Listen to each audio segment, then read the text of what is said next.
Live from downtown Memphis, this is the Chris Vernon Show on YouTube at Grind City Media and the official Grind City Media app. Now, here's your host, Chris Vernon.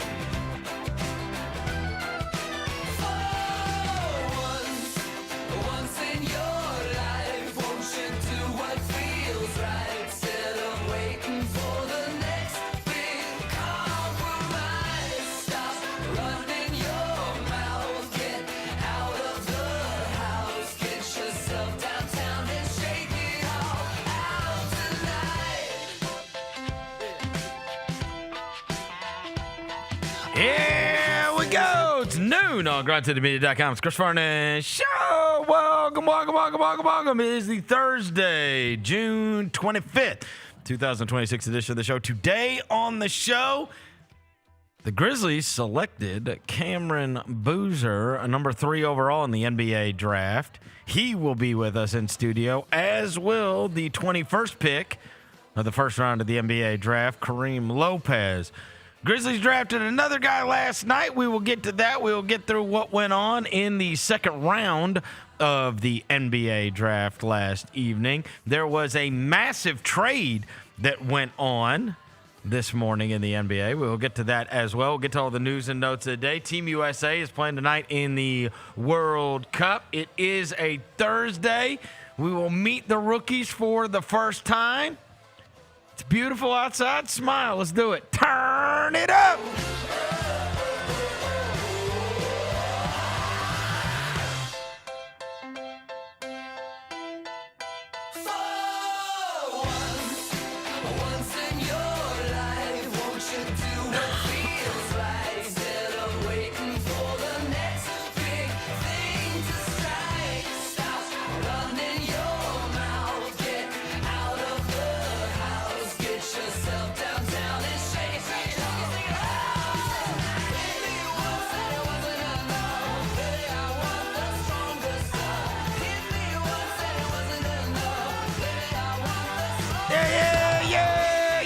Hope everybody's having a good day. All right, we got a bunch of stuff to get to on the show today, not the least of which is the newest members of the Memphis Grizzlies franchise. Cam Boozer and Karim Lopez are set to join us in studio. They will do so today at 12:30.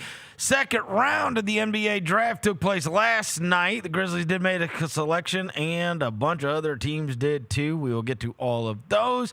And there's a big trade this morning, which we will have to talk about. Before I get to anything, I'll welcome John Roser to the show. John Roser, a.k.a. the Cologne Ranger, the Body Spray Bandit, Senior Sack. Johnny Backpole, Johnny Bearcat. John Asparagus, Johnny Neck Carb, John Lance. He's Dr. Thunder. He's John the Polluter. He's John Sweeney. Hello, John. What up? Devin Walker's here. He's the microphone mangler, Senor Quasadilla, Mr. Math, Navajo Joe. The reporter, photographer, he's Sir Hiss. He's Walker 93. Grit and grind is back, baby! Oh, my goodness. Last night, the level of excitement. So I will divulge to you, the listeners, that since it became rumored that the Detroit Pistons might very well be looking for a new home for Isaiah Stewart, this has been a constant topic of conversation on mine, Roser, and Devin's group text. Yes. We have coveted beef stew. Yes. He embodies everything. People were tweeting me last night, dog identification. Damn we right. have finally gotten through. And I mean, the biggest dog of all. The largest. The biggest, the largest. Hey, he's already a Grizz legend. He ain't even played a game yet. I mean, my mom came over to the house this morning because my daughter asked her to. And I was explaining to my mom who Isaiah Stewart was. And I was like, Mom, you are going to have a new favorite. And she goes, tell me we got a center. And I was like, we did. And you are going to love this guy. And I pulled the clip up of him breaking contain, going after LeBron, and she was like, "Ooh!" And I was like, "It's the perfect. That's perfect, Mom. That's right." Ooh, is right. And he is bleeding from the face. Yeah. And I'm like, this is what we've missed. I have always said, if you want to identify a dog, if a fight broke out, what's happening? Well, we don't have to wonder. No more puppies. There's very few people in the NBA that you don't have to wonder what would happen. I was watching the Charlotte game this year with Diabate. Yes. And I saw him, and then I watched him heading back to the locker room with a camera on him saying, "Why the F did you draft me in Detroit if you wanted me to stay on the bench?" And then he was issued a suspension.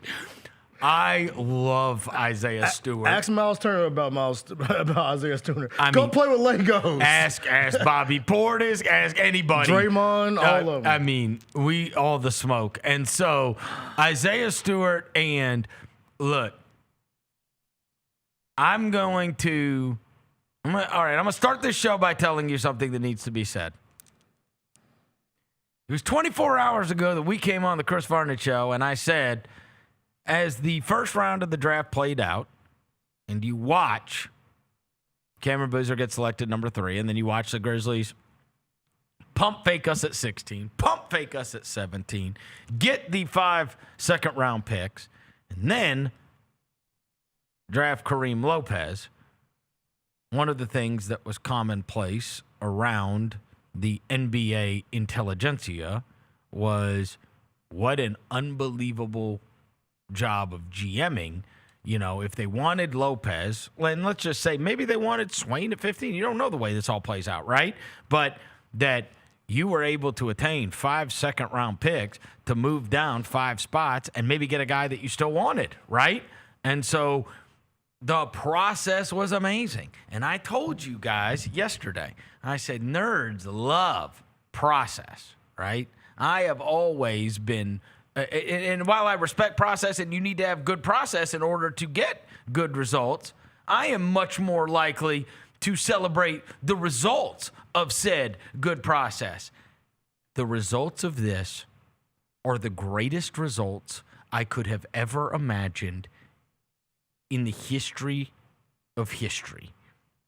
The fact that they took 3 second-round picks from Detroit to move down, and then within 24 hours gave them back 3 second-round picks to get Isaiah Stewart.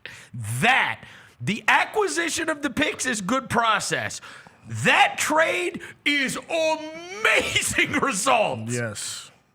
Amazing results. High-level GMing right there. Yes, it is. That was unbelievable, because you sit there and you go, because look, again, nerds celebrate having the stockpile.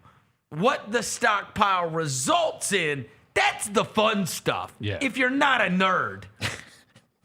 You know what I mean? Oh, look at all these picks. And there I got is a closet full of picks. right. Yeah. And there's they love it. They were getting going crazy. Because the picks mean that something can happen. But this is so far beyond anything I could have imagined would happen, that you are able to flip second-round picks for Isaiah Stewart, a player that, and look, everybody knows this to be true because I host a national podcast that has a lot of listeners that are not Grizzlies fans, and every one of them was responding to me last night going, I knew you would love this the most. Hand to God, if you said non-star player, name the 5 players you would want on the Memphis Grizzlies, he's in it. He's in it. He's in the group. We've been talking about him for a couple of years. We were loving Isaiah Stewart character on this team. Literally, of the 5 players in the NBA that as someone who goes, and you guys go with me, to every game, you get to root for this guy every night. This guy's on your bench every night. He's easily in the 5 that I would want to root for, that I'm like, that guy is on my team. I have coveted him for so long because he's perfect. Yes. He's perfect. We've been getting hold for 3 years, bro. And this is such a throwback. Yeah. This is exactly like the team, the kind of guys that we fell in love with were the kind of guys that like that these teams would come to town and they would leave like bruised. They're like, that was so not fun. Yeah. I remember DeMarcus Cousins used to say it. It's like you go to Memphis and play against Zebo and Mark. Like, it hurt. It hurt. You always hurt. Even if Isaiah Stewart not playing, Bro. Don't push our players around because guess what? Beef's still on that bench. Like somebody joked around, like, Bro, and I ain't seen no highlights of him except him scrapping. Bro. And that's what we need. And let Taj Gibson still be on the bench, Come on, too. bro. Old man And strength. then we got his vet son on our team. Come on. Come on, bro. Come Come on. on. Y'all don't want that smoke. He just turned 41 yesterday. Come on, bro. We back. Oh. We back, baby. It's the best. We are back. That's really how it felt last night. Yeah. I can't remember the last time I was excited for a transaction. Same. No lie. When that came across and I got the notification, I was like, of all the people, Isaiah Stewart. And of course, in our PR department here in Memphis, a dear friend of ours, Corey Moore, was part of that PR department, and he went on and he took a job, and he has been in the PR department in Detroit. And of course, I reached out to him immediately. He was so excited for Stewart. He was so excited for Memphis. And he immediately, this is what he said to me. He goes, you think you love him? You have no idea how much you're going to love him. He is the absolute nicest guy in the whole building off the court. And I'm like, that's always how this goes, right? The real, like, guys that you don't want to mess with, they're always cool. The fake tough guys are the pricks. Yes. The real tough guys are the Tonys and the Zebos. These are the guys that you actually don't want to trifle with. James Johnson. And yes, but then if you catch them off the court, they could not be cooler. Yeah. It's always like that. They're always nice. They're always charming. They're always, you know what I mean? And he's like, you are going to love this guy. And I was like, I don't even care if he's a jerk. I love this guy. But it's great to know that he's awesome. They're like, he's the best. He is the best. And you know, he is one of those guys that's going to hardcore rep Memphis. Yeah. He is like, he didn't want to leave just Detroit. know. He didn't want to leave Detroit. You know. Like he embodies it. He embodies it. Trust me, this guy is going to be such a fan favorite. It's going to be ridiculous. We went crazy about that one time Cam Spencer got in somebody's face. Oh my God. The crowd went crazy. Remember that? KD, Nuts. wasn't it? KD, Well, Devin Booker. Yeah, he did crowd both went of crazy them, when Cam was like getting in somebody's face. Just imagine the first time And Beef Stew gets tangled up with Draymond. And it's Edey, and it's Cam Boozer, come and on, it's bro. like we're hard. we're tough again. Yeah, we got some. We got some. We tough are guys, tough yeah. again. Come on, bro. Bill Street Bullies, we back up. Yeah, you bring your team to town. Get ready. We can rebound too. Oh my God. That is also a thing. You look like they love. And it's such great Edey insurance. It's amazing Edey insurance. You don't have to run them out there 35 minutes a game. We were saying we wanted a backup center. We didn't get just a backup center. We also got a starting center if we have to have it. Yes. Like one of the best rim protectors. I mean, he was on his Yes. way to all defense. And you know who loves him is my old buddy, JB Bickerstaff, who was promoting him for like, this guy, why is he not getting Defensive Player of the Year? Until the suspension and the injuries and whatever, he was on his way. He was a major cog in a defense that was just strangling people out. Yep. In Detroit. He was a part of it. And the two, he's 25 years old, too. Oh, it's the best. Like, he checks all the boxes, That man. was unbelievable. It was one of those moments where it's like, why do you have this? Why do you have cap space? Why do you have picks? Why do you have everything? And it's for that exact moment where it's like, they've got to pay Duren. They're going to try to, swing a deal to get another playmaker next to Cade and whatever. And like, there's going to be guys on these teams that like are expendable, right? Yeah. Like, you're going to see Oklahoma City's already going through it with Aaron Wiggins, and then it'll be Isaiah Joe, and then it might be Lou Dort. and it might be Kendrick Williams. And it's like, bro, you just have to be there with space and picks because they're just got to offload like it's a money deal. Yep. And so how do I will take your good players, right, that you can't afford. Here we go. We'll take it. Bro, imagine if they traded for Dort or something. Who, us? And we just got got total octagon. We got a football team. Hey, y'all always want an NFL team in Memphis? There we go. Yeah. Yeah, that's.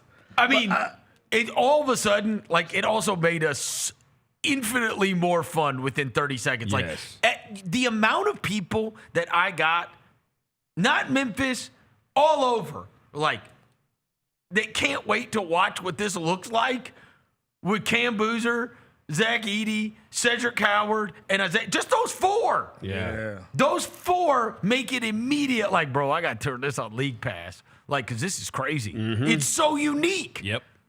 And it is tough as nails, too. This is, that was, I mean, I'm so excited. He had the best rim defensive field goal percentage in the league last year. Come on, bro. The best in the league. He also Come on, gets bro. up in everybody's face. Yes. And he wants to wrestle with you, bro. He wants to wrestle. Yes. Like, he wants you to bump him. Yes. Please, bump me. Please. You know, And Zebo Detroit's said like our cousin, And too. it's gonna so. and you know what? Make no mistake, the team is gonna take on that personality. Yep. Yes. That team is going to take on that personality because when you get to walk out there and you know that's behind you, all of a sudden you play with a different edge. Put your You know chest what I out mean? a little Yes. bit more. Go ahead. Yeah, go ahead. What are we gonna do? Fight? Yeah. Because we actually have a guy that will. The rest of y'all will do the hold me back. Yeah. If you don't hold him back, this is about to be chaos because he'll crash out. Yes.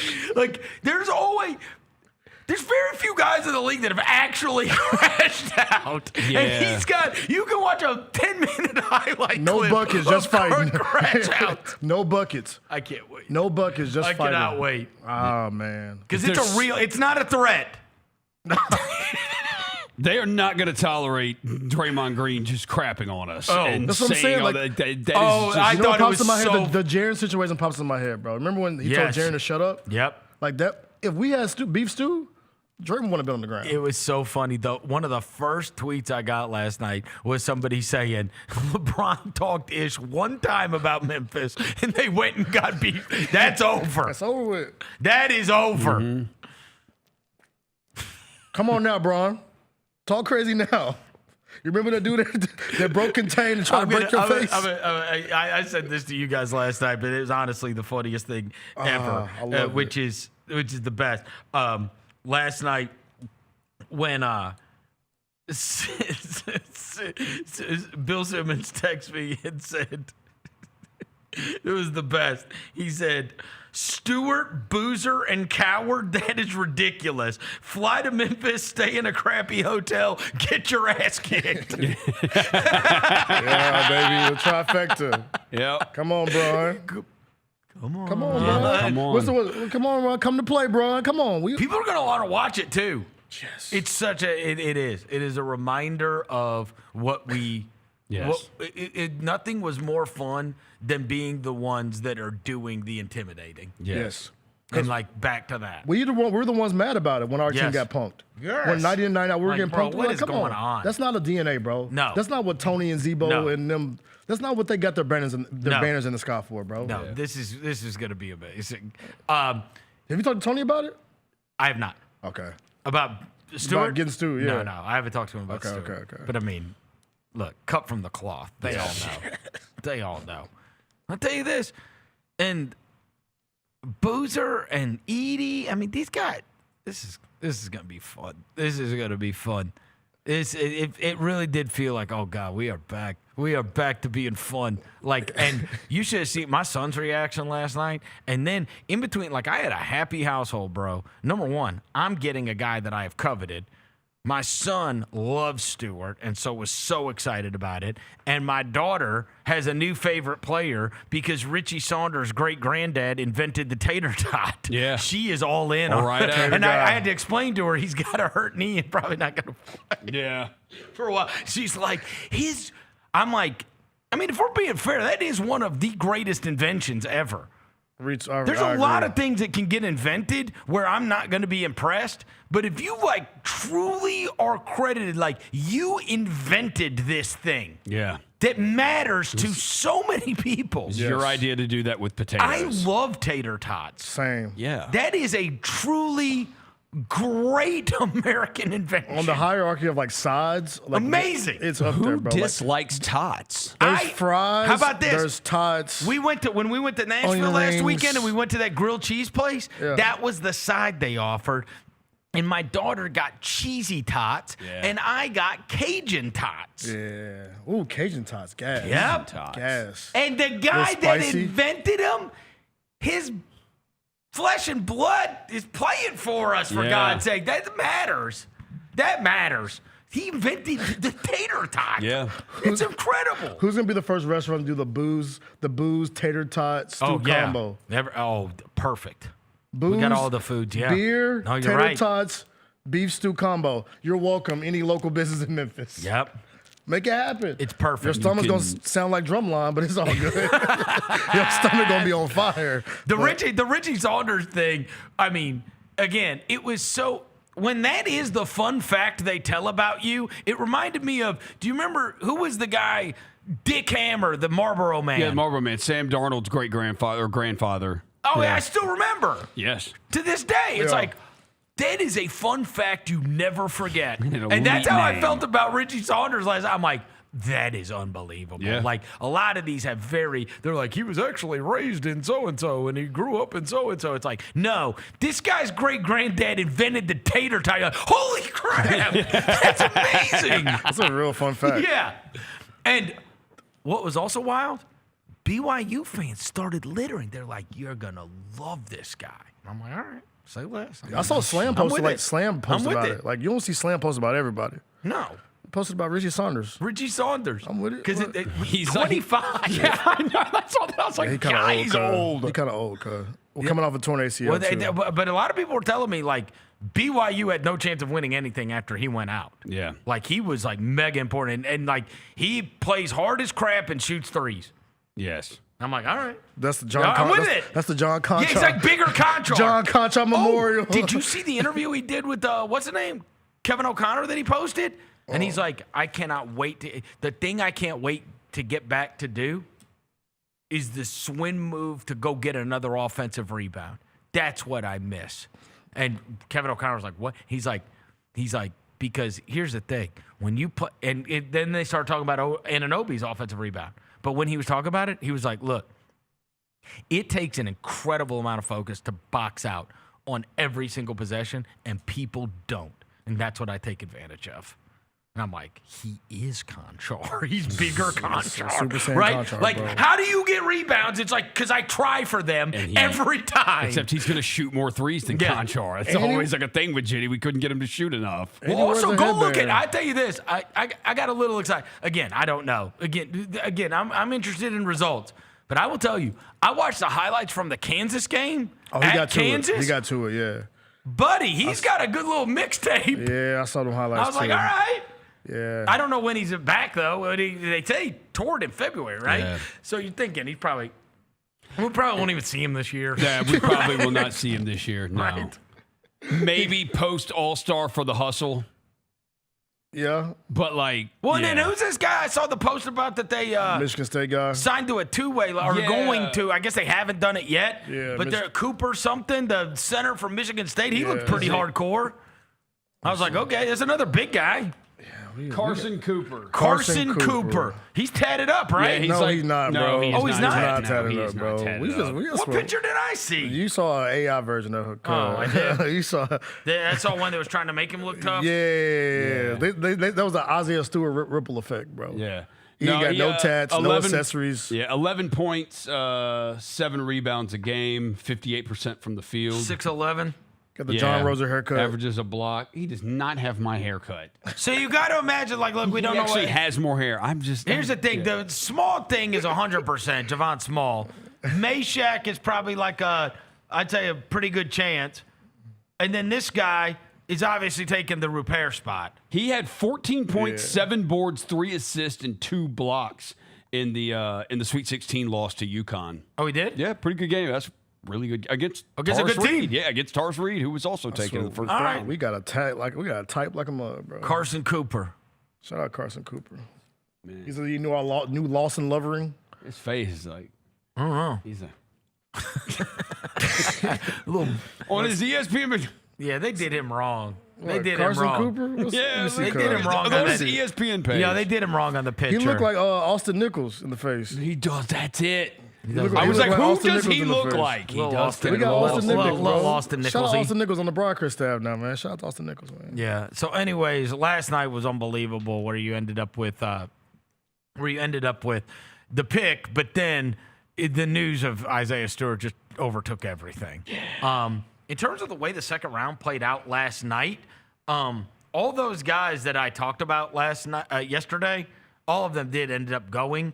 And it was kind of interesting to see which teams they ended up with. They got the Arkansas backcourt going in Sacramento because that's where Malik Thomas Cleveland. ended up. Huh? He's Cleveland. Oh, Malik Thomas ended up getting traded to Cleveland? Yeah, he's Cleveland. Okay, Yeah, all right, gotcha. Oh, that's right. He did get and frankly, virtually every pick got traded last night. They really did. So it was a hat catastrophe. Yeah. There is only I saw there is only one pick that ended the night. It was by its original team, the original owner, and I think it was the Raptors. Did the Raptors pick 50? Raptors did pick 50. That Jaden was the only pick in the second round that had not been traded at any point. Because you just go down through it. It says Isaiah Evans traded to Minnesota. Malik Thomas traded to Cleveland. Trayvon Brazile traded to Denver. Baba Miller from Memphis via Atlanta and Utah. Ryan Conwell traded to Miami. Braden Smith traded to Indiana. Jack Cahill traded to the Knicks. Dylan Mitchell, that was from Milwaukee via Orlando, and he ended up with the Celtics. And then Otega Awe traded to OKC. I mean, yeah, you're right. All the way down the line. Man. Trade Fest. Trade Fest 2026. Indiana. What about Indiana?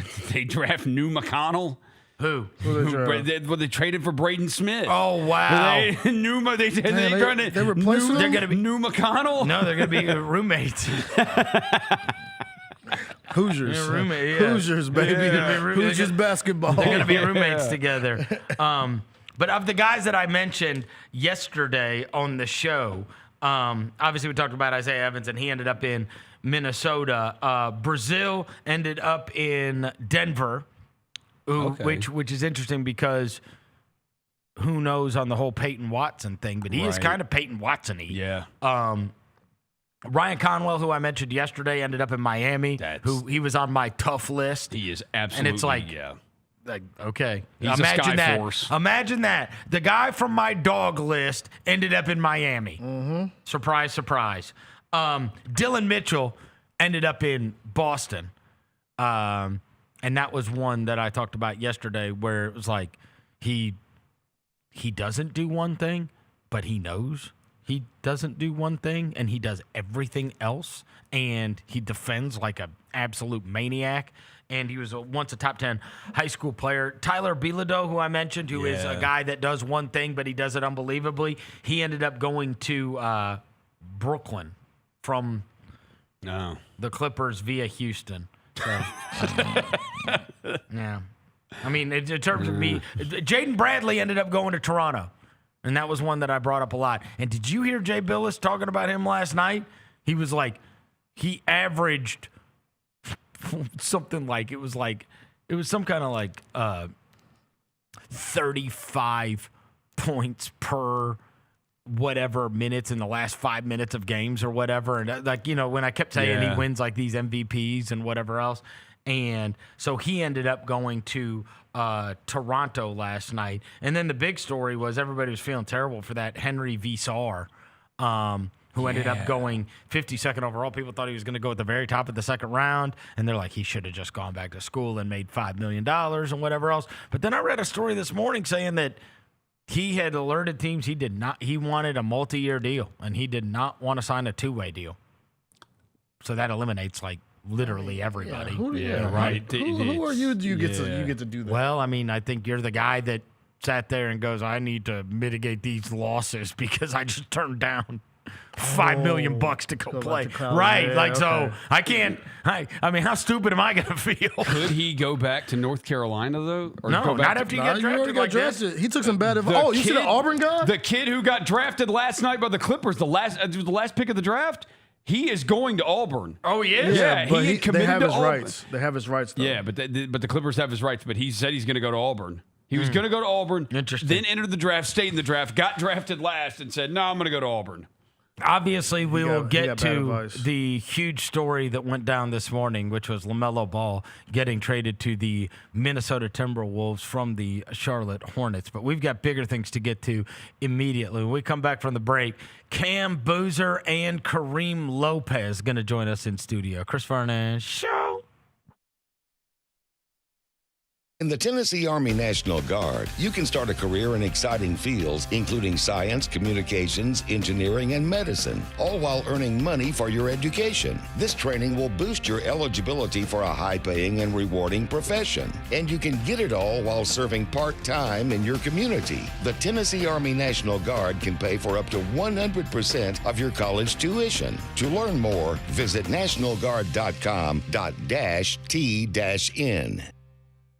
Junior Grizzlies summer camps presented by Ortho South are the key to a slam dunk summer with over a dozen 4-day camps perfect for hoopers ages 6 to 14 looking to build fundamental skills and make unforgettable memories. With camps across the Mid-South in Tennessee, Mississippi, and Arkansas, you won't have to go far for the ultimate hoops experience this summer.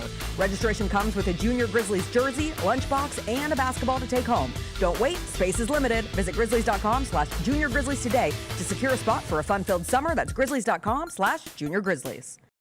Get ready, Grizzlies fans. It is time for the Surfside Can Shuffle. Can you keep up with the cans and find Mac the Crab?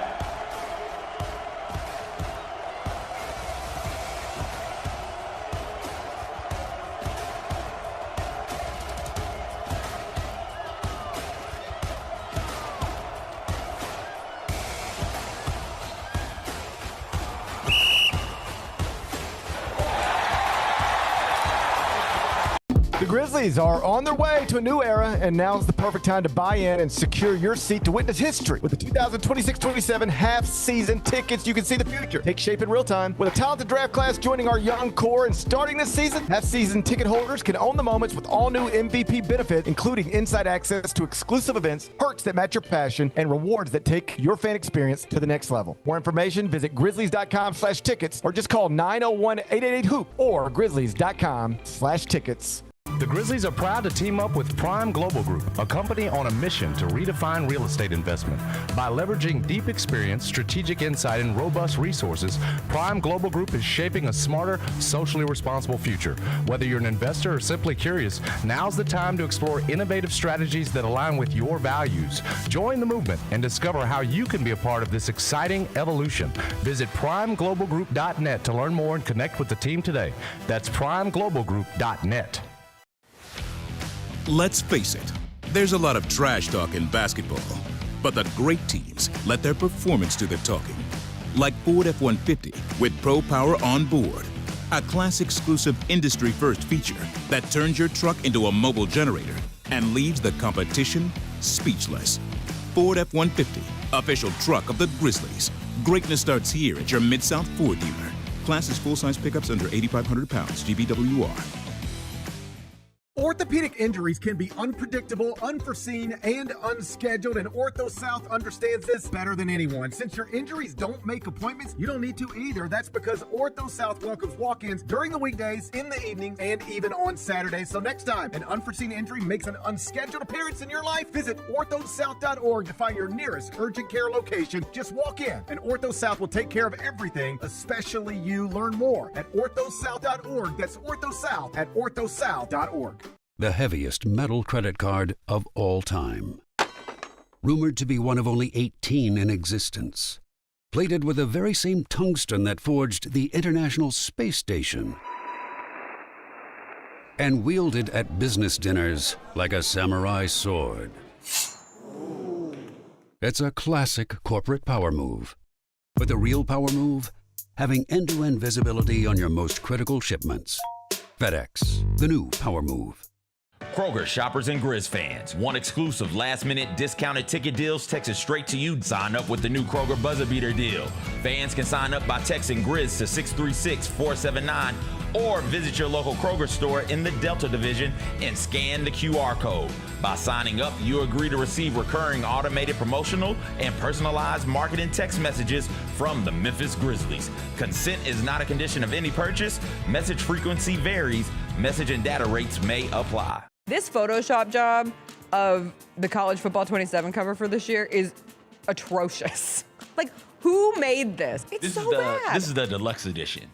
So you have to pay extra to get Kurt Signetti on. Oh, I'm sorry. You're paying extra to get Kurt Signetti? Tune in to the Jessica Benson Show with CJ Hurt live every weekday at 8 a.m. on YouTube at Grind City Media and the official Grind City Media app. Welcome back to the Chris Vernon Show on YouTube at Grind City Media and the official Grind City Media app. Now, back to your host, Chris Vernon. Just be cool. Throwing dead presidents. Look alive. Party is the evidence. It's a vibe. Celebrating excellence. All right, we're back. Chris Vernon Show. And oh my goodness, what a day we have here. The two new Grizzlies draft picks, Cam Boozer and Karim Lopez, both in studio. Thanks for coming in, guys. Yep, thanks for having me. All right, so let's start with you, Cam. The last 48 hours, just walk me through it. I mean, it's been crazy. Not knowing where we're going to end up. Thankfully I'm here. Super happy to be here, get down to the city. But, I mean, it feels good, being here. We've got a great group. We're going to surprise a lot of people, so I'm excited for the future. You dream of this. You dream of being drafted. Was draft night and everything that has, preceded and followed, was it what your expectations were? Honestly, I think it was even more. Like, just the feeling of you hear your name, smiling, you're with your family. I don't even know how to, describe it, honestly. Like, it's just crazy. So, it's everything I could have ever dreamed of, for sure. Was there anything you didn't expect that took place throughout this entire draft process? I think just all the media after. I didn't know it was that long, but yeah. Karim, how about you? I mean, what a night, right? As you're watching it unfold and having to turn her hat around on the broadcast, which led to this unbelievable viral moment. So if you can, just kind of take me through your draft night and figuring out that Memphis is the place you were going to be. Yeah, it was crazy. Like Cam said, just a crazy night, a crazy day overall, right? A lot of emotions, a lot of different feelings, but yeah, that moment was kind of funny. Like, I heard something about Memphis, but I wasn't sure. Like, if they were talking about me, they were talking about someone else. So I was there and they told me. I was like, oh damn. Like, I'll just live around. Both of you guys came here during the pre-draft process. Did you leave Memphis thinking that could be a place I could end up? Obviously you did. Come on. Yeah. Right? I mean, how aware are you of every mock draft in the world? It's definitely a place I felt like, I didn't know where I was going to end up, but I knew kind of what my range was. And, after leaving here, I was super excited that I had the opportunity to come here. I could just really see myself being here. Why?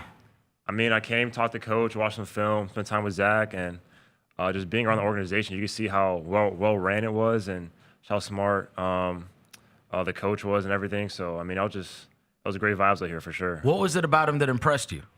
I think just his mind. He was coaching, I think in Germany, and he showed me some film from out there, some stuff from what the team did, and I think just overall how smart he was and how much he understands the game. Like, you can just tell he's a basketball mind, So, I was like, I would love to play for him. You also have a unique connection, right? Because you played for a guy that is a friend of his. Yep. Right? So, did you see similarities between them, these two guys that at one point played on the Finnish national team together? No, for sure. They have similar systems, right, and similar ways they want to play. So I feel like, that is something that's going to help me in transition and, just fit in with the team. When you left here, did you think Memphis could be a place for me? Well, honestly, no, because I wasn't expecting to drop as much in the draft. But I really like the people. Like Cam said, I feel like the whole organization was really good. My visit here was amazing. So I'm honestly super grateful and super happy to have end up being here. You were super unique in the fact that, like, you were the one guy that didn't play American college basketball, right? That was going in the first round. I'm sure you had several opportunities. So if you can't just talk about, like, your decision to play where you did last year and then take it into the draft, like so many guys have done prior to you. Yeah, I just felt like, it was a good league. An opportunity for me to, develop and get better. I feel like that was, the main part of it, just the development and, just trying to get as ready as I could for the NBA. And I feel like, pretty similar to the league in terms of play style, so I feel like it helped me a lot. Did you ever almost come and play college basketball? Because you're seeing that happen. Like, all kinds of guys from overseas now are just coming and playing college basketball. Yeah, not for sure. It was definitely an option on the table. But yeah, like once I made my decision, it was kind of just like focus on that. Everybody says about you, they're like, he wins at every level, right? He won in high school, he won in AAU, he won in college. Okay, so just explain to me how. Like, what is winning basketball? I think it starts and what is unique about what you do that your team ends up winning all the time? I think it's just showing up every day. I don't cheat the game. I show up, I work, I have high energy. And I think it starts with great coaching. First and foremost, I've always been surrounded by great coaches and players who really want to buy in and win. And for me, I feel like when I was always the best player on my team doing the right things, it just kind of trickles down and everyone starts doing the right things, And people talk about my winning, but you can't do that without a team. And for me, I've always been a team with guys who are elite competitors, just want to win. Obviously, everyone has their own goals, and that's normal. You should have your own goals, but at the end of the day, we all just want to win and compete, and that's why I've had so much success to this day. Everybody treats it like you're different. You know what I mean? Like, oh, he thinks about things differently. So when was that instilled in you? That what matters is winning rather than individual performance, right? I think just my whole life. Obviously I had parents who played high-level sports, and I think just growing up is always like I have two brothers in the same household, so it's like you're always trying to win, whether it's you're playing basketball, whether it's you're playing another sport, you're playing cards, like you just want to win. You're playing 2K, and you're like, oh, I'm a whoop you, bro. It's just like, I feel like when you play a game, you should be playing to win, and that should be the main priority. So I think it's just been something that's been part of me for my whole life. This is good. I actually wish your brothers were in here, or possibly even your father. What do you lose at? What would they say if the guy that wins all the time, if you want to beat him in something, play him in this? My dad would definitely say golf, but basketball's my thing. I lose in a lot of other things for sure, but I've lost in basketball too. It's part of it. It's part of the process, but my dad would definitely say golf. What would your twin brother say that he could beat you at?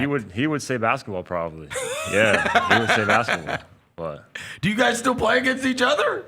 Now we will. Now in practice a lot, obviously. Right. But when you get to a higher level, it's more just like in practice and stuff. But I want to hear about your path and how if we're doing the condensed version of how Karim Lopez ended up at this moment. And especially, I know it was a source of great pride, right? With the Mexican flag inside the lapel and everything. So the Karim Lopez story, how did we get to where you're sitting here today being introduced this afternoon as a Grizzly? Yeah, well, it's been a long journey. Just probably a different, a bit weird journey, I would say. Different than everybody, right? Right, yeah. So, I've just been to a lot of places. I moved to Spain when I was 14. I was for 2 or 3 years there. Then I moved to New Zealand to play in the NBA. So how did you end up in Spain? Who found you? Oh, there was this tournament back home, right? Okay. When I was 13, and there was a Spanish scout in there. So he just saw me, like me, I guess, and my videos to teams and agents over there. And yeah, that's pretty much how it happened. And then what is it like to leave home at that age? It's hard. It's a hard decision, but I was always super. I always knew I wanted to do it, right? I always knew I needed something bigger to just get to where I wanted to be, right? So I feel like it was a good thing for me. Even though you're a teenager at that point. What is it like being 14 in Spain now being being groomed to play professional basketball? Nah, it's pretty crazy, honestly. Just leaving home that early. I feel like not a lot of people do that. But it's cool. I really liked it. I enjoyed it. feel like it made me mature quicker and it made me. I guess so. Did you grow. just have to become an adult and, like, you know what I mean? Like, I have a 16-year-old right now, right? And his mom still cooks all his meals and does his laundry or whatever. Like, how are you surviving at 14, 15, 16? Like, you kind of learn how, you have to learn how to take care of yourself, right? No, for sure. I mean, I still don't know how to cook, honestly, but like that's a work in progress. But yeah, like like you have to like grow quicker. You have to learn how to do a lot of things. When you're at home, you live under your parents' wings, which is great. Yeah. But like, I had to like get out of my comfort zone, and I feel like it helped me and it shaped me. Yeah. So for you, you have this connection to Memphis. You had some Memphis teammates, right? Including Celo's playing for Memphis next year. Keeper Jackson. Like, you did have some guys. You knew you had an awareness of Memphis and had been here before on the prep circuit. I even saw somebody posted a picture last night of you playing in a tournament at Harding High School here in town. And so, like, you had an awareness of Memphis even before all this pre-draft stuff, right? Yeah, I mean, we came for EOBL and we came my senior year because, like you said, we had two teammates from here, just like do a homecoming for them. So I had a little taste of Memphis before. Yep. You? Just the pre-draft, right? Just the pre-draft, yeah. I never been before. So you were talking about how, like, when you're 13, it's like you already knew that, like, I want to be a professional. When do you think you realized, like, hey, when they ask me what I want to be when I grow up, like, it's actually a reality. I could be a professional basketball player. Were you 12, 13? Honestly, since I can remember, like, it was always like, you never remember there being a different answer than that. Nah, it was always my main goal, and it was always like something I was really sure I was gonna accomplish. Even though, like, I mean, it's kind of crazy to think when you're like 8, but like, I feel like it was good for me because, like, just like having that self belief and positivity, that you just manifesting that into existence. I feel like it was something that helped me. How about for you?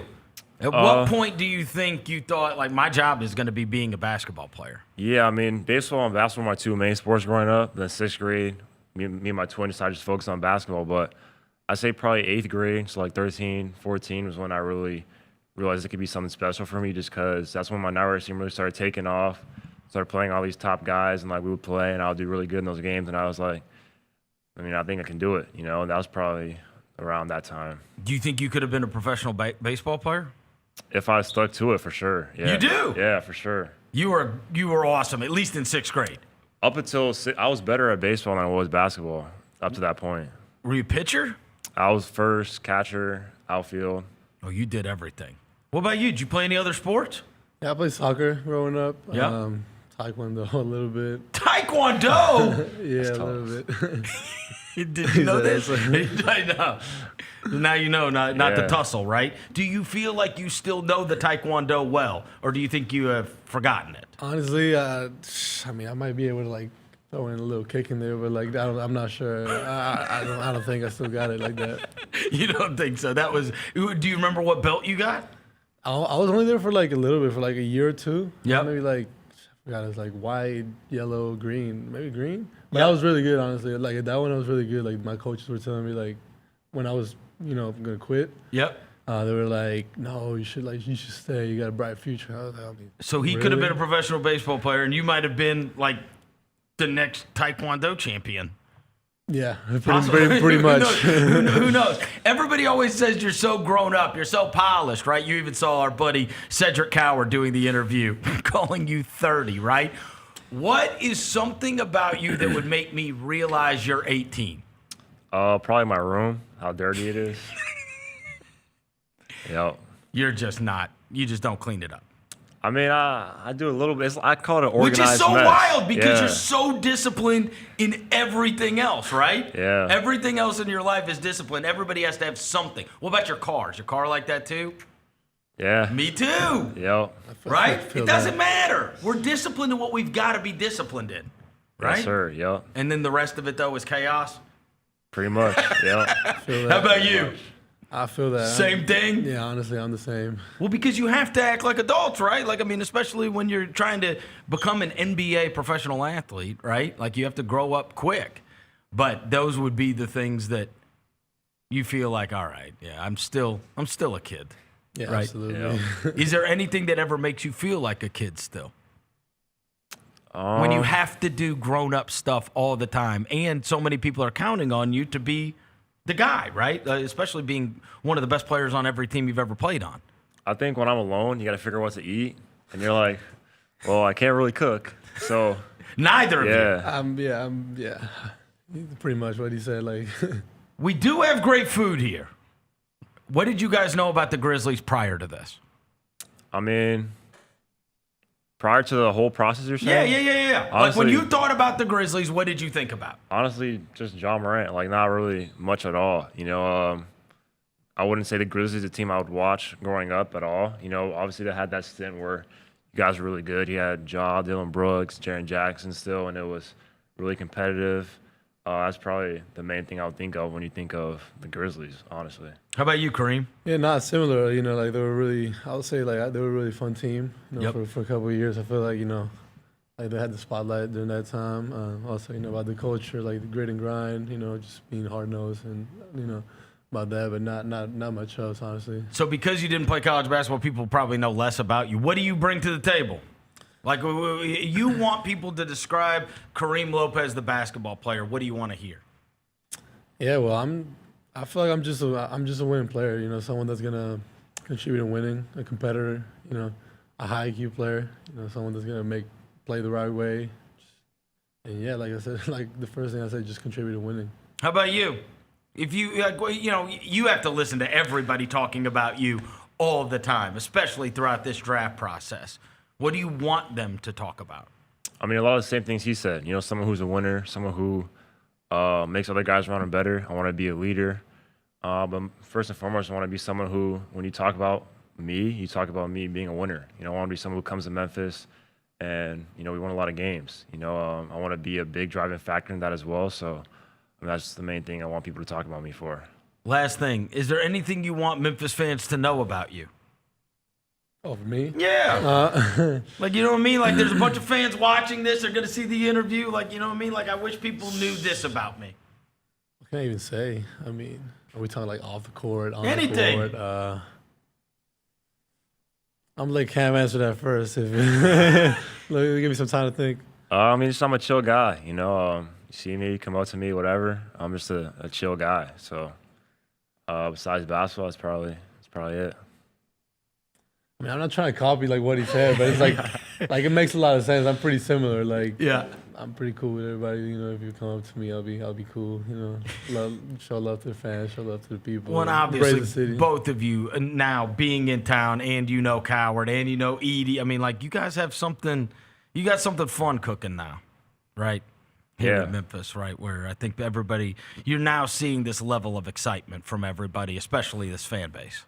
Yeah, for sure. I mean, like you said, you named a couple of them, but I think there's even more great players. I think we're a team who is going to really surprise people this year. We're going to be shockingly good to people. I think people don't really understand that just because obviously it was kind of a rebuild, I guess you could say. But I think you look at the players we have, the roster, who we're bringing in this year, and I think we're going to have something pretty special. All right, last thing before we get out of here. Did you answer that when you were asked that question about who the hardest guy to guard was, and you said G.G. Jackson? Was that on purpose because you knew? Nah, that was a real answer. We played him top 100 camp. I was a freshman. He was number one player in the country at the time. That was right before he reclassed up. And he was just a tough matchup. I mean, he was. So you didn't know? I mean, obviously, I knew a little bit. I could go there, but I was just truthful answer. There you go. All right. Congratulations to both of you. This is going to be unbelievable, and I appreciate you coming in. Karim Lopez, Cam Boozer. We'll be back after this. Chris Vernon Show. Let's face it, there's a lot of trash talk in basketball, but the great teams let their performance do the talking. Like Ford F-150 with Pro Power on board, a class-exclusive industry-first feature that turns your truck into a mobile generator and leaves the competition speechless. Ford F-150, official truck of the Grizzlies. Greatness starts here at your Mid-South Ford dealer. Class is full-size pickups under 8,500 pounds, GBWR.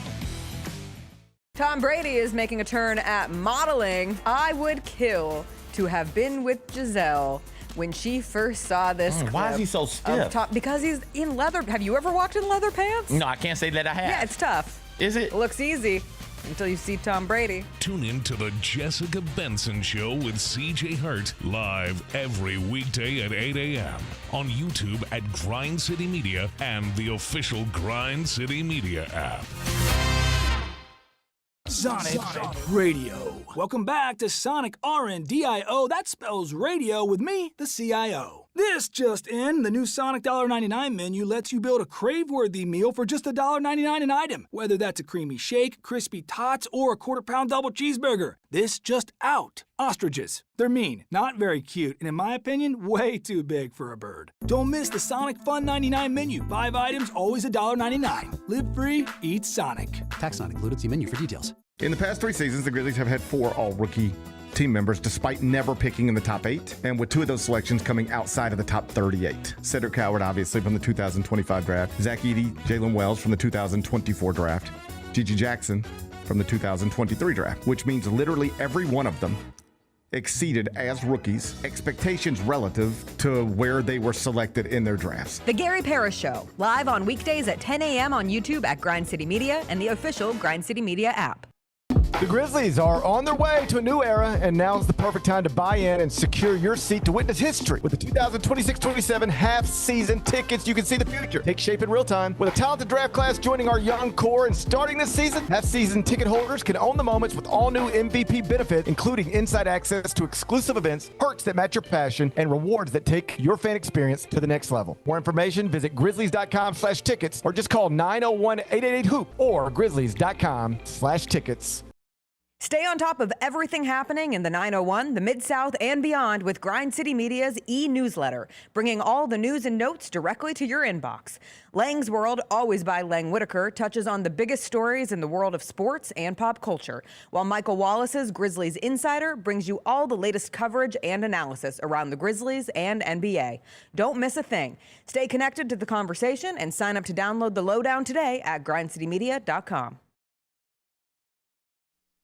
Welcome back to the Chris Vernon Show on YouTube at Grind City Media and the official Grind City Media app. Now, back to your host, Chris On one morning Vernon. bright and clear, my old folks and I drew near, just a village down in sunny Tennessee.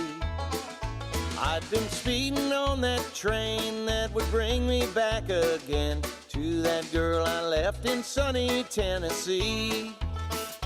I could hear those voices singing as she bid farewell to me. All right, we're back. Chris Vernon Show. The Grizzlies' new draft picks, who you just heard from, and others and rising stars are going to be taking the court together for the first time in Summer League in July.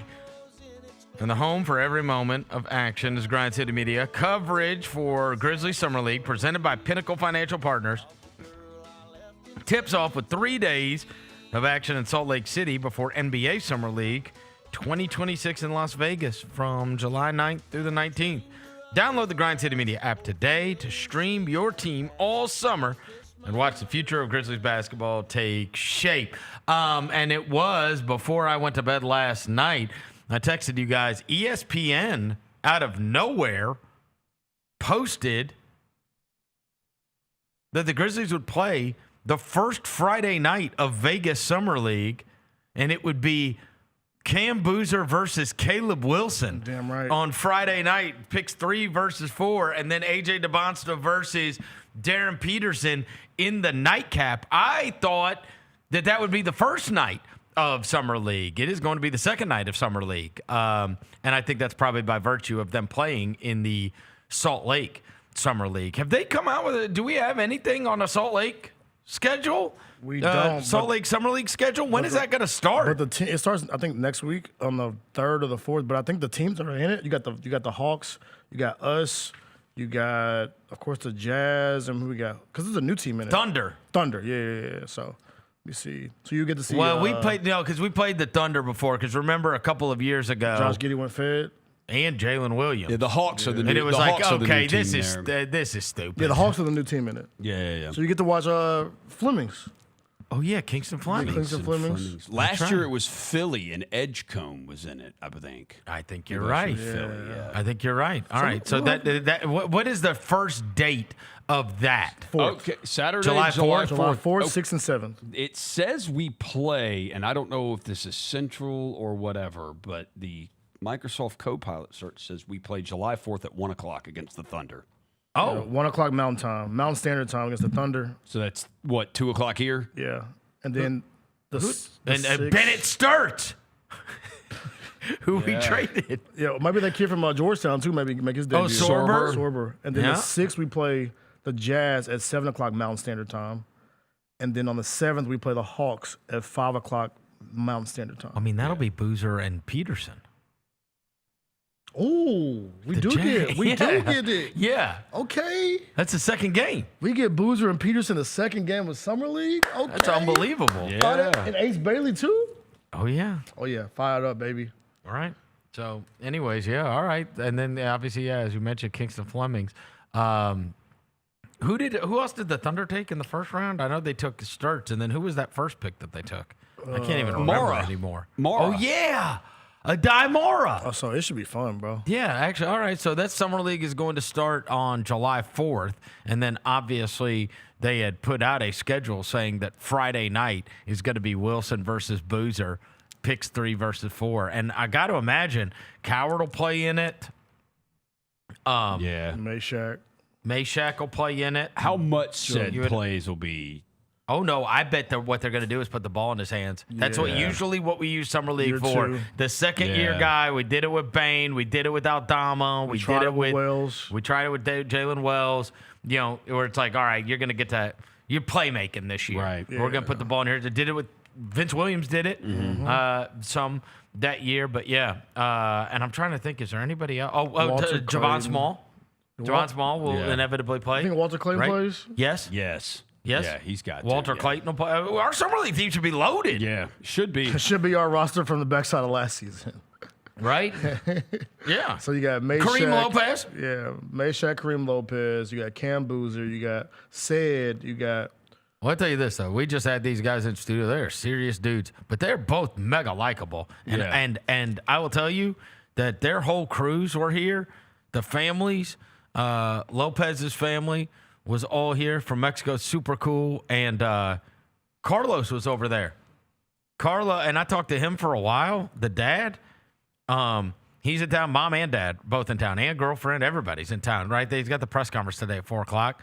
But I was talking to them about stuff, and I was telling Carlos about, some of the guys that he played with. Obviously, Tony still lives here. Zebo's around here and was around the other night, whatever. And he's like, you know who I called when he got drafted and was going to Memphis to, vet out and ask questions about? Like, you ask him, like, where to live, what's this? And who had super positive things to tell him? Derrick Rose. Okay. They were Shout out big D-Rose, buddies man. and Yeah. still big buddies to this day, and obviously teammates in Chicago. I'm surprised he didn't call his vet. His vet was here the whole backside of the season. Oh, yeah. Taj Gibson. Taj is Yeah. here, and as well as Noah had a stint here as well. Yeah, but he knows a bunch of guys, obviously, that have had time in Memphis. But I will tell you this, Carlos Boozer super excited. He was like, "This is gonna be great." He for was him. in there taking photos like a proud dad. He was taking when y'all were being interviewed. He was in there taking photos through the wall, the window. He said he's so excited about this. Proud papa, man. And that was super cool, right? But they're all here supporting the kid, and you could tell like these guys are both all business. You know what I mean? And I mean, it does get you excited. The other thing I'm gonna tell you, and I know everybody always laughs at this because I'm no giant myself. When you're around these guys, you're like, bro, both those kids are huge for 18. Yeah. There's a lot of guys that come in here and they're like string beans. And you're like, bro, when these guys, like, I think about these guys. My vision is always, and I remember thinking about this with Jaron years ago, with Ja years ago, whatever, like, bro, what is this guy going to look like when he fills out? Because he's just a kid right now. Boozer is going to be enormous. Yeah, that's a big joker, bro. He's just broad shoulder. Like, he's just big. And Lopez is already big. He is. Broad shoulder guy, too. Like, I mean, I'm like, yo, man. Like, they're going to have guys out on the court that look like intimidating. In between Boozer, Edey, Beef Stew, and that old crew. And obviously, Coward is big wing. Who's got super long arms. Like, they're going to be able to put together some lineups that look pretty good out there, and certainly fun to watch, and it's going to be interesting. Now, they got a lot of evening out of the roster to do. There's no way around that. They've got a lot of evening out, and you do wonder how much Summer League will play into that as well, right? You know, because you're going to kind of see, you know, it's a huge Summer League for Small and Clayton, you know, to figure out where they're going to stand in this whole deal. Big Summer League for Karim Lopez. You're going to find out, like, is this guy going to contribute right off the bat, or is this a guy that we're, like, you know, waiting on? Obviously, Boozer is the expected, you know, starter at power forward. Yeah, and then there's some of these others that you're going to keep up with, and you're going to see big Summer League for Meshack to try to, you know, keep a two-way. All of them, right? Because they got to do some. They got to do some evening out. They need more wings. Yeah, I want to see Sid because you put the ball in Sid's hands. We saw like the back end of last year in those like end of game situations where we did say Sid, go get a bucket. Right. We were talking about after the show like, yo, he got to figure out the how to get to his stuff. So hopefully, like in these last 4 months of working on his game, that These workout videos that I've seen over the summer look good. Yeah, that's what I'm saying. I want to see the next step of Sid, man. I saw one yesterday and I was like, ooh. Because, I mean, you got to remember, he missed, you know, he was kind of thrown into the fire. He didn't even get to play Summer League last year. He was just thrown into the fire last year. First time we saw him was preseason. And he didn't get all that lead up. He didn't get that whole offseason to just work and get ready to go play because he didn't even get the live competition at Summer League. That is odd that we did not see Coward in Summer League last year at all. No. He didn't play at all because he was still recovering from the shoulder thing. Yeah. And so this year we will get to see that crew.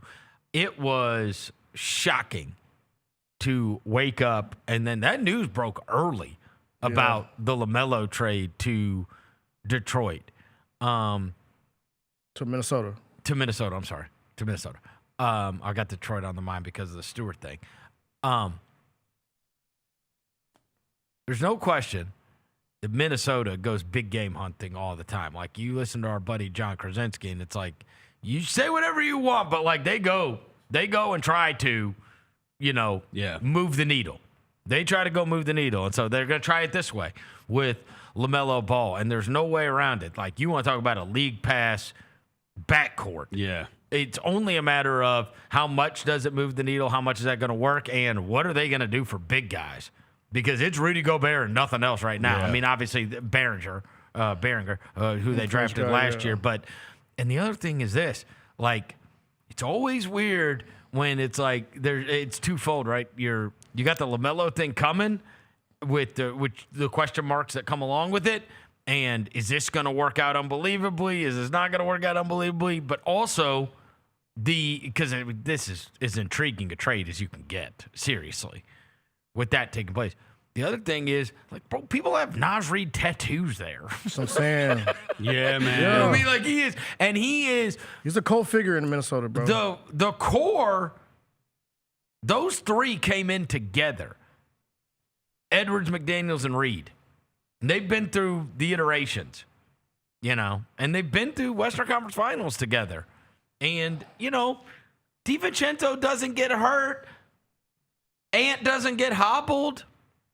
You don't know the way it would have gone. Yeah. But now you look up and Julius Randle's gone. Naz Reid's gone. LaMelo Ball is in.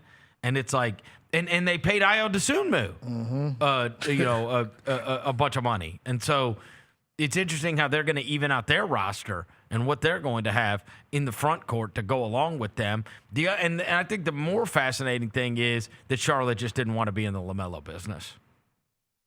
Which is so interesting. And that they obviously they turned around and gave the money to Kobe White. Yeah. Not the money. I mean, that's obviously cheaper. 4 years, 74? But that they, you know, that they don't want to be in that business. And you do wonder how much of it is, and we'll see if there's like a, Brian Curtis from The Ringer always says like, and now they tell us they open up the notebook and tell you everything they didn't tell you in the moment. The mellow files, yeah. And it's like that he probably fought with the coach, and there's going to be like, but they did a good job of, certainly there were articles last year and that were, you remember the article that Tim Bontemps wrote, and it was about LaMelo, Ja, and Trey. And it had all these anonymous quotes. And it was like, and now you see LaMelo got traded and Trey got a contract that literally everyone in the world disagrees with. Yeah, you know what I mean? Ja But he did land. And, I mean, as I've told you guys many times, you've got to wonder if Morant was with one of these big agencies, if things would be a little bit differently, because I do think that served Trae Young extremely well. As we always say, life is leverage. And a lot of these, like Trae's with CAA. So there's a lot of like, when you've got half the league all represented, and I'm talking about they represent GMs, they represent coaches, and most importantly, they represent an inordinate amount of awesome players. And it's like, scratch my back, I scratch yours. And like that stuff, you know what I mean? Like that stuff works. And certainly they got him a contract that most people think is crazy to give him over 50-something. Because they sit there and on the life is leverage front go, who else was doing that? Right? The interesting thing, though, is LaMelo was able to revive his trade stock a great deal and be an engine to a team that had an unbelievable offense. Certainly the second half of the year. They were saying like he's the one that he never plays, right? Because he had the same, like the knock on him. Like in 2 years, he had played like 60 games. This year, he played 72 games, was the leader of a playoff team, was an all like fringe all-star. Like, then you just get rid of him? This is exactly. As soon as you like are building something. Yeah. This is exactly what I said, though. If you remember, and this is post our Europe trip, I was like, bro, again, could never get through, but like it was whatever you want is at the other side of that. You want the long-term stability and the contract, it's on the other side of playing and leading the team to the playoffs. You want to get traded because you don't like it here anymore, it's on the other side. And LaMelo did it. Yeah. To his credit, he did it. He went out there. Games. He went out there. He played 72 games, and whether that was going to be getting him a commitment from Charlotte or moving on to another second lease on life and playing somewhere else, and now he's alongside Anthony Edwards playing in Minnesota, and it's like I love it. Or the other side with the Hornets, who didn't want him anymore and didn't want to be in the LaMelo business, saying, "Okay, he had a good season." This season he stayed healthy and he had a good season. Our feelings still aren't they still haven't changed. He has some value. Now we're moving it. Whether it's we don't trust this long term on or off the court. Yeah. Right. And look, that he did just wreck his car and leave. He did do that. I mean, he did do that. That is a yeah. Isn't that a crime? There's no way around. Yeah, it is a huge it's a huge character thing, bro. Like that tells me about you. Yeah. When you don't even stop to see if you hurt somebody. You just jump in another car and roll off. When you don't even stop to see if you hurt somebody, that kind of tells me who you are. Yeah. That's crazy. It is crazy to fly down the road, run into somebody, and run away from it. And not even care if the other person was dead. And it's on camera, too, cuz. Yeah. That's insane. Yeah. I can understand getting out of that business because that's and just being like what? He literally that's just great. did this 4 months ago. I got it. This is basketball that we're playing, but that's insane. Yeah. It's an insane thing to do. Yeah. And they just stood by it and protected him from it. Andy got up and walked out. Remember, he showed up to the press conference and was just like totally flippant about the whole thing. Instead of all he would have to say is like, I'm young and I'm still making mistakes and that was stupid and what, you know what I mean? Yeah. That he just, nobody ever put him in check there. Yeah. That's what I told you. Like, that's the only thing about the LaMelo thing. Like, Because like even they said they want to build around Miller and Knipple, but like Knipple didn't play. They put him on the bench in the playoffs. Yeah. Right. Like you were strapped in the big moments. Knipple couldn't even play. So I was like, that's interesting. In fairness, until the last shot, LaMelo was horrendous. But when it mattered, he hit the shot though. I got it, but he was Kobe 1 for White 50. hit a big shot too. But he hit Kobe shot hit the shot. He hit Kobe the shot. White hit the shot. He hit the shot, but still, like let's not act like Melo was. He hit the shot in the play to get them to the playoffs, right? Yeah. Against Miami. Yep. So like, I've always been a LaMelo fan, bro. Like he's always been like a top 6 player for me, like to watch in the NBA. So he's a fun player to watch. He's so much fun to watch. He for me, also bro. has had the knock until this year that he doesn't play. Somebody posted a picture of Gobert, Anthony Edwards, and LaMelo together in T-Wolves jerseys and said that the Wolves got COVID test, paternity test, and driving test. That's crazy.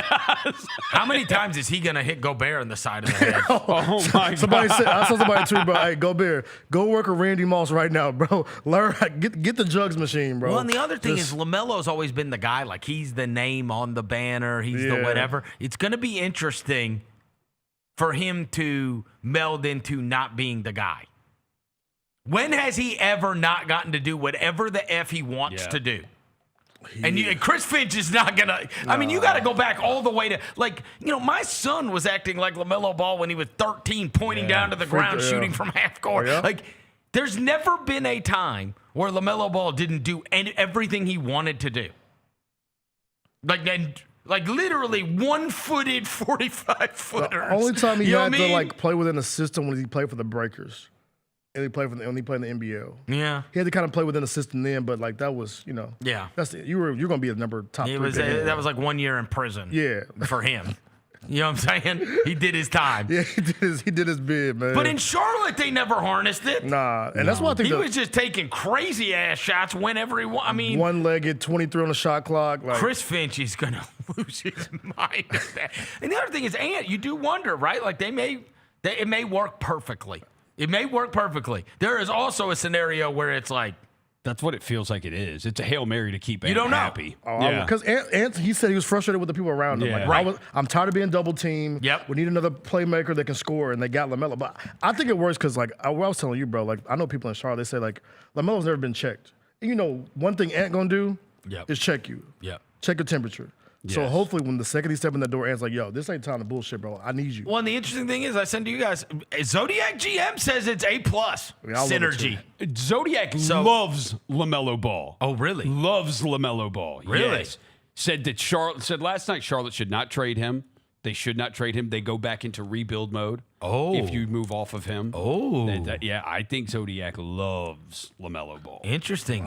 He's got his reasons, Zodiac-wise. He does have positive vibes when you see LaMelo. Like, he always is like smiling fun. and stuff. He's fun. Everybody loves him in Charlotte. I said that. He's fun to watch. People that have worked with him for, 7-8 years? Yep. They have nothing. They don't won't say a bad thing about him. Right. They won't That's say a bad thing interesting. about him. He's never. He's not a prick off the floor. But it is going to be interesting because he is going to a team that is unless of course you're a pedestrian, and then he's a colossal. Then he's a colossal.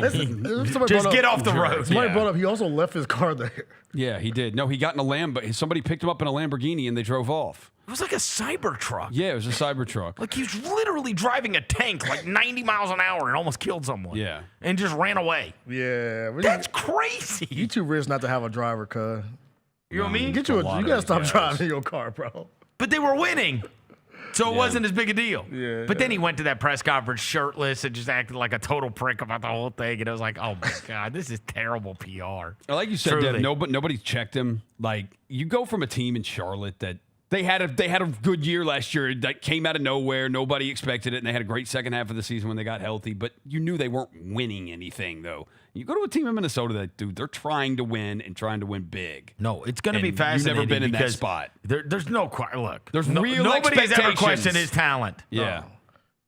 This guy is talented as hell. He's an Right? actual playmaker too without the ball. Like, and they had like the question was like he needs a point guard. Right. Yeah. I mean, I know with all the bull crap of LaMelo, he'll pass the ball, bro. But He'll pass the rock to in a man. conference though that has Jokic and you got a bunch of these bigs now in San Antonio and a bunch of these bigs in Oklahoma City, and even like you look at the way the Grizzlies are building with this big ass front line, bro, you can't just bring Rudy Gobert and nothing else to the party. Yeah. Like you've gone from Towns So, and you might be right about the appeasing. Edwards didn't want to play with Randall anymore. Nobody did. Nobody did. But he missed Towns. He did. Everybody is saying that. He missed Towns. So And it's Towns you got to keep trying to make him, you know what I mean? Like appease him. Cat gave Ant a shout out after the Knicks won the title. Yeah. FaceTimed him. Yeah, they're boys. Like they're boys. Yeah, they're boys. And he was also a great fit. Yes. With Edwards. Yes. And so that's what's going to be interesting. Like you've got this crazy dynamic backcourt, but no front court. You got nobody, bro. It's Rudy and nobody. And Rudy's what, 35, 36? Rudy Gobert is 33. Oh, wow. 33 years old. So, unless if they're not going to do anything else, like then you're banking on what Behringer and then Rocco Zakarski. Like they drafted Zakarsky. Zakarski. Literally 2 days ago. Dog name. Yeah. Literally 2 days ago, Krasinski tweeted out Naz Reid will be the starting power forward. That was after they traded Randall. Yeah. Well, now they have now no they power just traded forwards. Naz Reid. Yeah. Traded Naz Reid. Now they got no power forwards. The Colt hero gone, man. I mean, it's hard to lose a fan favorite. They love Naz Reid, bro. I mean, only it's thing- so outsized.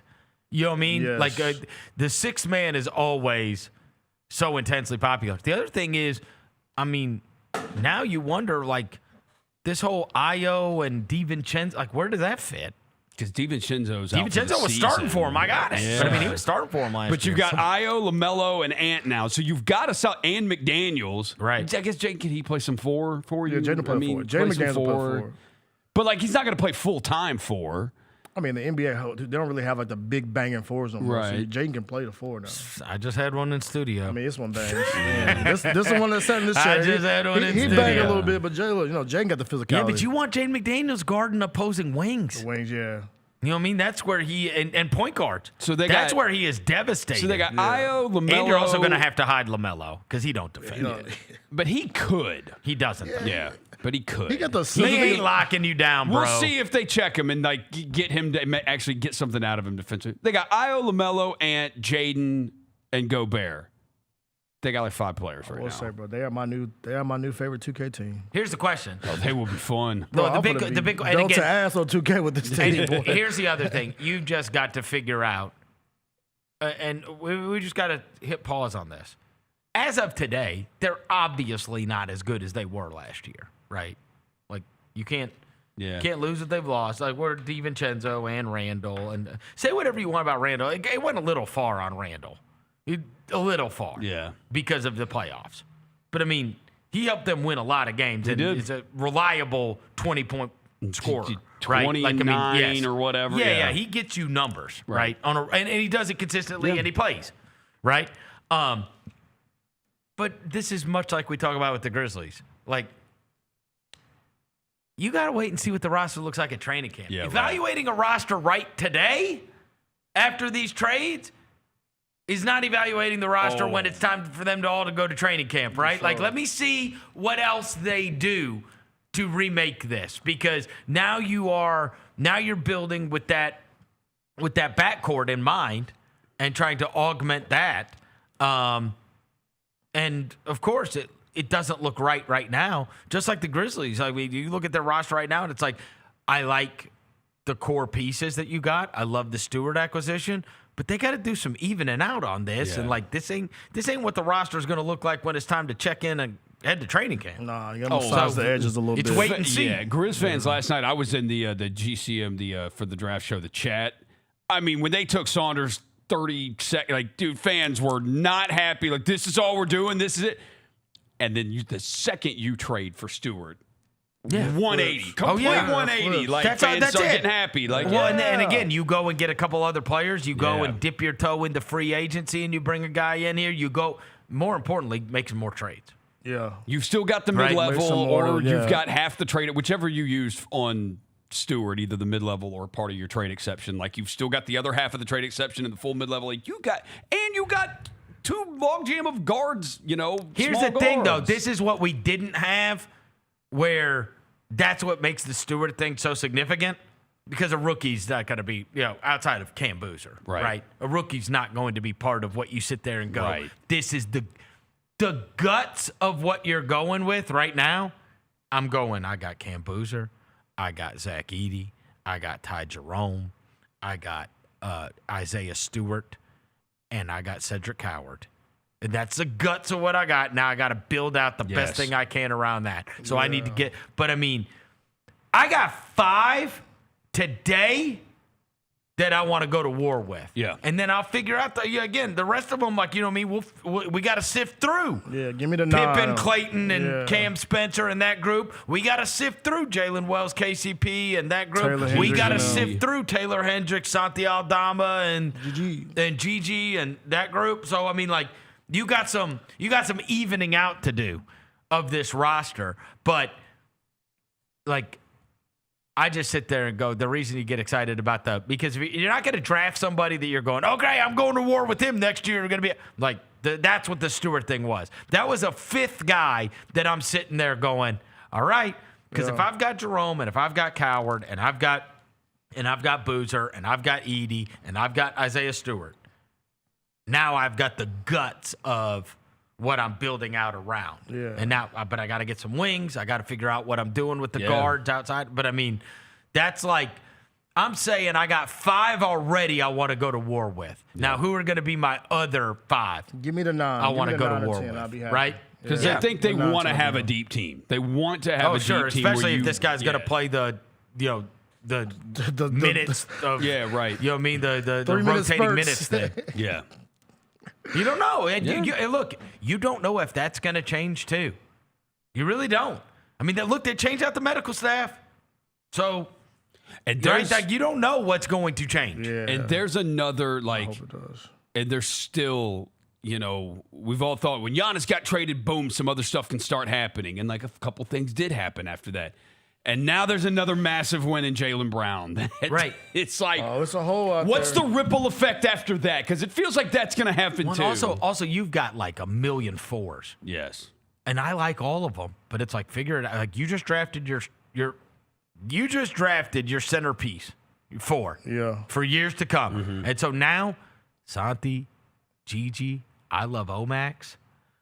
This Karim Lopez probably plays some 4. Like, I mean, you got a bunch of guys. Taylor Hendricks is still on the roster. Like, I mean, you got a bunch there. You got a lot. You got too many guys. You have more guys than you do roster spots. So, like, obviously. And so there's got to be some. There's got to be some evening out of this roster. But I mean, that's what the offseason's for. And I think I'm proud of what they've done so far. So far, so good. Because like I've always my thing too in the draft was always people like, oh, you should draft a center. I'm like, no, do not draft a center. Go get me a vet center. And they did that yesterday, but like now it's like, what else are y'all? What else y'all got going? I'll just say this on the Saunders thing. What else I got going? Like that's obviously a gap year, right? Like that's like okay, we've got this guy. Yeah, he's going to be a part of a redshirt year, right? Where he can get healthy, and we like what he brings to the table. The other thing is, they have nailed 2nd round picks. There's nobody better at 2nd round picks than them. Yeah. You know what I mean? Mm-hmm. Like they have gotten contributors.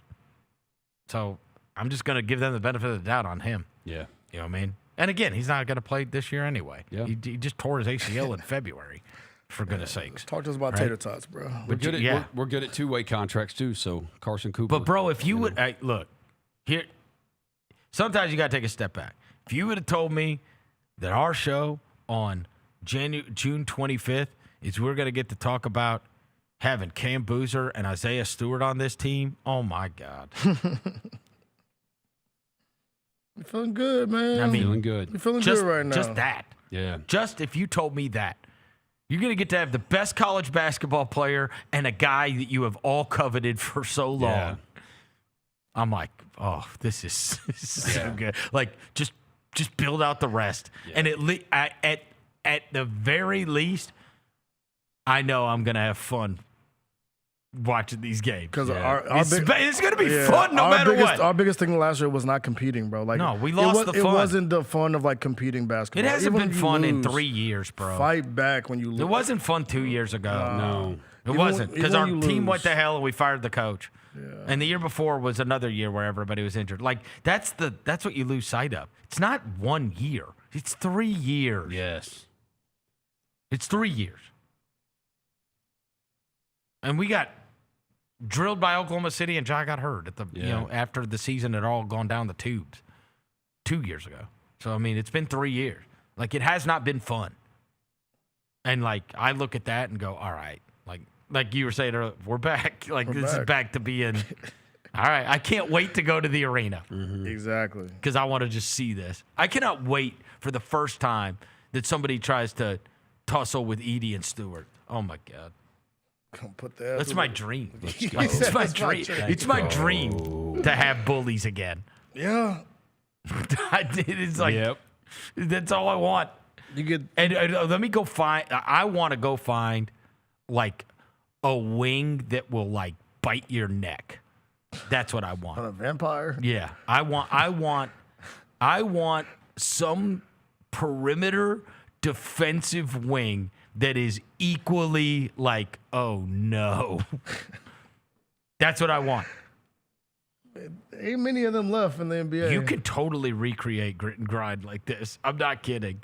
The same way you had Mark and Zach and Tony, get me a perimeter defender that was going to make your life hell. That's what I want. And we run it back. Look, those finals games were not even getting to 100 points. Nah, it was fights, bro. It was dog fights. No, we're back to fights. We got to be able to score, though, too. I got it. Got to be able to put the ball in the basket a little bit. Well, look, I think Coward and Boozer is like a hell of a thing to build out around. Oh, Coward. I'm ready for next step. I'm ready to see next level Coward. I think there's going to be a big step up for Coward, and I think Boozer's going to be productive immediately. Well, that's not even – and Edey was awesome when he played. He was. A lot of that is going to be pretty much what next season is. How good is Boozer right off the bat, Yes. and how much of a leap can Ced take? Yes. That will determine – how much But that's rebuilding you really have to do. Yeah. And so now get me another perimeter defender. And I love Jerome. I do. I love it. I can't wait to watch him play. He was the fun one to watch. You think he's our lead guard? I don't know. I think he could be. I think he. You know why I think he could be? Because I think this offense is going to run a lot through Ced and Boozer. Okay, so it's just you know what I'm saying? So it's a little different than your consummate bringing the ball point. though. Yes. Pick and roll. Yes. Yeah. Okay. I think it's going to be different. Yeah. Because I mean, he looked good last year when he played, boy. His numbers led the NBA in points a minute. Yeah. I mean, he knew he had to because he knew he was going to sit out there eventually. getting buckets. He can get buckets though. He can get buckets. Man, there's some of those games he came in and just let it rip. Oh, if the season starts shooting from the logo, he's also perfect for that attitude too. Yes. Because he's like got this outsized swagger and runs his mouth, and you get Ty Jerome pissing you off, but then Isaiah Stewart standing behind him. I could see us being like really like pop our ear. Like, you know what I mean? What you want to do? What you want to do? Do it then. Right. Push him then. I dare you. That's why I love the Pistons so much. The Pistons reminded me of the old Grizzlies because they had so many like hardcore dudes and like they were ready to wrestle. No more puppies around here, man. Yeah, this is gonna be. So if you we got a long off season ahead, but the summer league team is going to be awesome. It's going to help sift through some things, and then obviously, like trades are hot right now, so teams are all going to figure out their rosters. Look, it's not just the Grizzlies. There's a lot of uneven rosters out there. We just talked about Minnesota. Theirs is uneven right now. Yeah. They got one big guy, and they got visions of competing at the highest level. It's like, okay, like they're going to be doing stuff too, and so is everybody else. And so this is where the roster's like, you got from now until you get to training camp to figure out what you want to do with these rosters. But, I mean, I don't think that the LaMelo thing is just one of many trades. We've already seen Giannis moved. We've already seen LaMelo moved. We're probably going to, according to everybody, we're going to see Jaylen Brown moved. People are bringing up Kawhi now, too, by the way. Yeah, Kawhi. They said if Kawhi beats the investigation, he might be. Kawhi, LeBron? Yeah.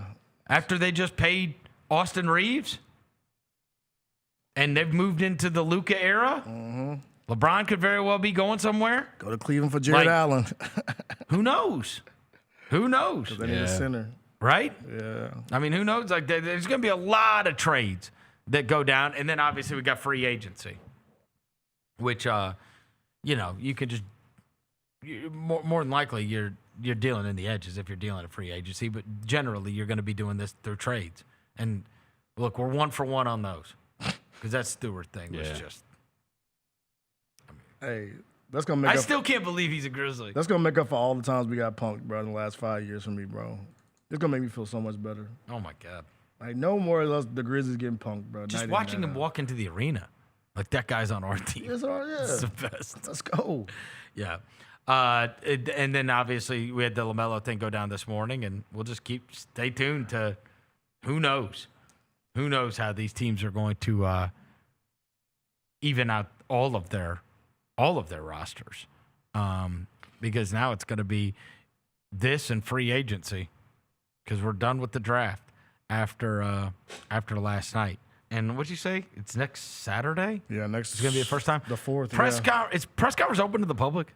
I don't think so. I don't think it is It's either. at 4:00 today, though. 4:00 today. Yeah. 4:00 today, there's going to be a press conference with Cam Boozer and Karim Lopez introducing them to the Grizzlies. If you missed that interview earlier on the show, you can catch it back on our show on YouTube. Thanks to Devin Walker. Thanks to John Roser across the glass. Thanks to Jalen back in the studio. We will be back tomorrow. Until then, we gone.